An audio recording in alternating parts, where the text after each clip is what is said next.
First it was British Gas with an £80 increase next month for the average gas and electricity bill, then Npower with a £109 price hike, burning another hole in customers' wallets. The companies blame the rising cost of gas supplies and the need to invest more in new sources of energy. You could say, well, why don't you sell energy at a loss through the winter? But if we did, we wouldn't be able to invest in jobs, wouldn't be able to bring new sources of energy to Britain, wouldn't be able to help our customers in their homes with energy efficiency.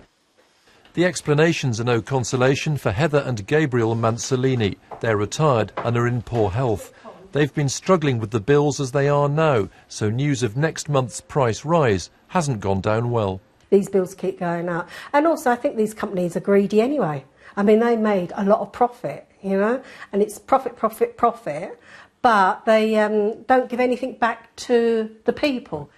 So how do consumer prices relate to the cost of energy? The regulator Ofgem published this chart. A few years ago, household bills closely tracked wholesale costs, but more recently the gap has widened, with critics claiming prices never fall as much as they should. Consumer groups say the latest increase is even harder to justify after British Gas residential profits rose by nearly a quarter in the first half of this year. The companies say one reason for raising consumer prices is the need to cover the future cost of upgrading Britain's ageing energy infrastructure. They'll need to pay their share of the bills for modernising gas and electricity transmission networks. It's certainly a valid reason for the increases that have been put forward.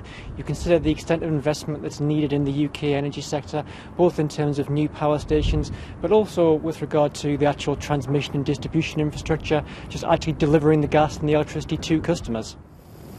Suppliers also blame government green energy policies, which they claim add to the cost burden. But millions of customers will be thinking only about how they're going to afford the price increases. British Gas and Npower have followed Scottish and Southern with price hikes. Other suppliers seem certain to follow. Hugh Pym, BBC News.